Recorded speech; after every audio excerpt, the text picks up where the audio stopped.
May the words of my mouth and the meditations of our hearts be acceptable in your sight, O God, our strength and our Redeemer. Amen.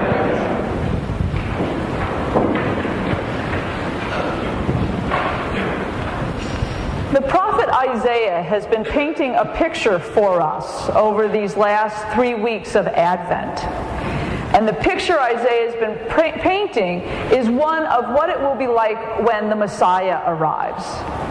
We've heard images like the swords will be turned into plowshares and spears into pruning hooks.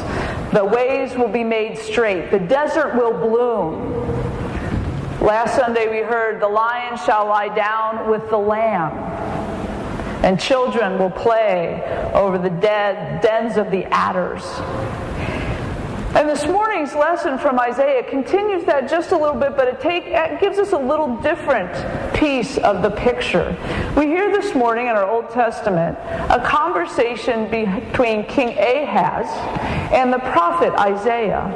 Now, Ahaz was king of the kingdom of Judah at the time when the people of the Hebrew persuasion were broken into two kingdoms, Judah and Israel. And at this point in time, Israel had just made a treaty with the Assyrians to go to war against the kingdom of Judah. And so the future for Ahaz and Judah were looking pretty bleak at this point in time. Because between the mighty power of Israel and the Assyrians, it was pretty sure that the kingdom of Judah would be conquered, which meant that Ahaz and all of his family would be killed. Now Isaiah says to him, you can ask for a sign from God, go ahead. And Ahaz says, no, I'm not.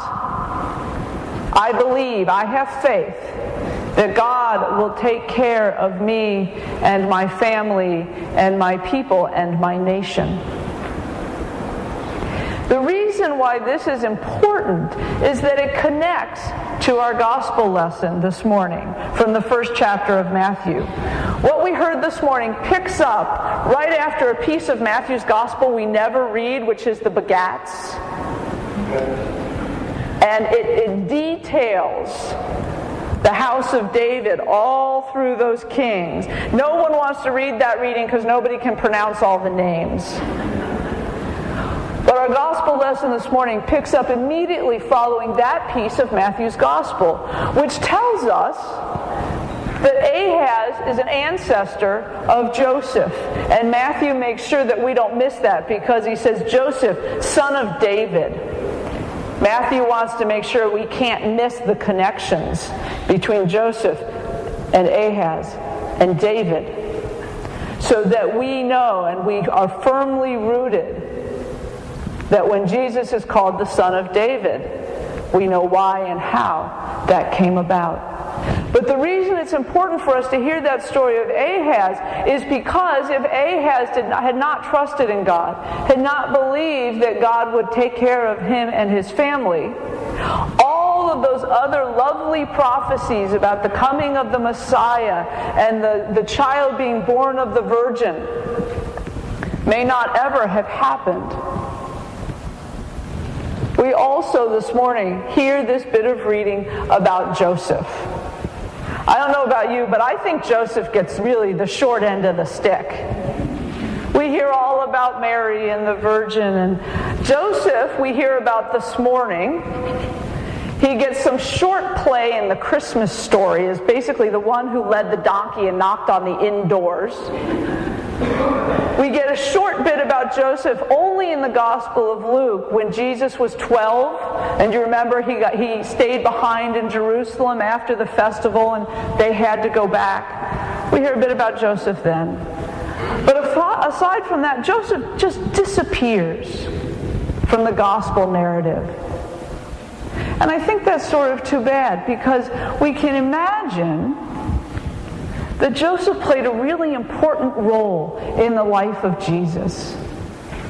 The gospel writer tells us that obviously Joseph was a faithful and righteous man, but in his faithfulness, we can also imagine that he raised his son to be a faithful man. He made sure that Jesus knew the stories of his ancestors, knew the prayers, knew how to worship.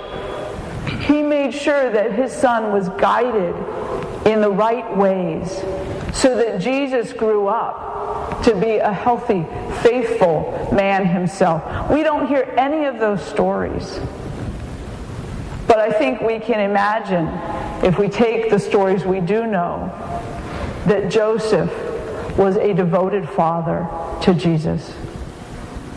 That faithfulness really comes out in our gospel lesson this morning, because Joseph could have put Mary aside quietly, or he could not have set her aside at all. If Joseph had chosen to expose Mary, she would have been stoned to death, because that was the penalty for adultery.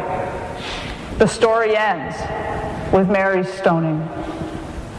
But it doesn't end. It doesn't even head in that direction, because Joseph, in his trust in God, in his faithfulness, not only doesn't set Mary aside quietly, he takes her into his home anyway. He chooses to raise a son that he knows is not his own, in a culture in which that is very important. He chooses to be the father of the Messiah, not knowing what that will mean, not knowing what his life might look like. Joseph was a common man. I can only imagine that in receiving a dream from God, he must have had more than a few misgivings. God, is this really God? You're really telling me to do this? I'm a simple man. I want a simple life. But that's not what Joseph gets. And it's due to the fact that Joseph trusted in God. Joseph's faithfulness led him to believe the dream, to believe that God had something in store for him. And I think it's very appropriate that we lift Joseph up on this last Sunday of Advent, when we've been busy talking about Mary and the prophecies and Emmanuel and the coming of the Messiah.